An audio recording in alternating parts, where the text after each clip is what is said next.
الله جل وعلا الذي جعله رحمة وبركة ونورا وهداية وما أقبل عبد على كتاب الله إلا وجد البركة في حياته كلها. প্রথম যে নসিহা এবং উপদেশ আমি আপনাদের সামনে পেশ করছি তা হচ্ছে আমাদের সকলেরই উচিত কোরআনে কারীমকে আঁকড়ে ধরা, কোরআনে কারীমকে ধারণ করা, কোরআনে কারীমের প্রতি মনোযোগী হওয়া এবং কোরআনে কারীমকে আমাদের জীবনের সব ক্ষেত্রে কোরআনে কারীম অনুযায়ী কোরআনে কারীমকে ধারণ করে চলতে চেষ্টা করা।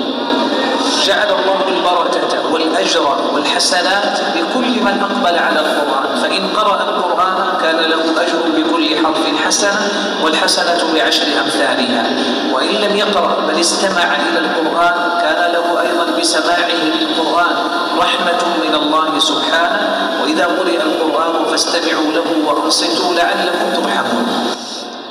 الله سبحانه وتعالى قرآن كريم المنتهي কোরআনে কারীমের তেলাওয়াত আমাদের জীবনের খায়র বরকত এবং কল্যাণ রেখেছেন।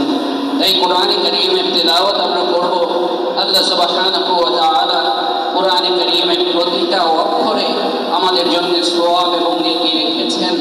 আর এক এক সওয়াব আল্লাহ তাআলা বলেছেন মান জা বিল হাসানাতি ফালাহু আশরু আমসালিহা, 10 নেকিতে আল্লাহ সুবহানাহু ওয়া তাআলা এটাকে পরিণত করবেন। ومن أراد بابا آخر من أبواب الخير والأجر مع القرآن فله أن يقرأ القرآن لنيل الشفاء بالقرآن. قال الله عز وجل وننزل القرآن ما هو شفاء ورحمة للمؤمنين، وقال سبحانه قل هو للذين آمنوا هدى وشفاء، فشفاء القرآن بركة من بركاته لمن نوى أن يحصل بقراءة القرآن شفاء بأمراض القلوب والأبدان. কোরআনে কারীমের তিলাওয়াতকে আল্লাহ সুবহানাহু ওয়া তাআলা আমাদের জন্য যেমন তার রহমতে করেছেন, কোরআনে কারীমের তিলাওয়াতের আরেকটা দিক হচ্ছে, কোরআনে কারীমের আরেকটা পরিচয় হচ্ছে যে আল্লাহ সুবহানাহু ওয়া তাআলা ইরশাদ করেছেন ওয়া নুনাজ্জিলু মিনাল কুরআনি মা হুয়া শিফা। এই কোরআনে কারীম আমাদের আত্মার ব্যাধি প্রতিষেধক স্বরূপ, কোরআনে কারীম আমাদের আরোগ্য স্বরূপ।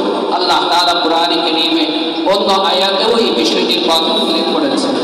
শুক্রবার সন্ধ্যায় বায়তুল মোকাররম জাতীয় মসজিদে আন্তর্জাতিক কিরাত সংঘ বাংলাদেশ আয়োজিত আজমাতে কুরআন ও শানি রিসালাত আন্তর্জাতিক মহাসম্মেলনে প্রধান অতিথি হিসাবে আসেন কাবা শরীফের সিনিয়র মুহাদ্দিস ও সৌদি আরবের হারামাইন শরীফাইন পরিচালনা বোর্ডের এই সদস্য।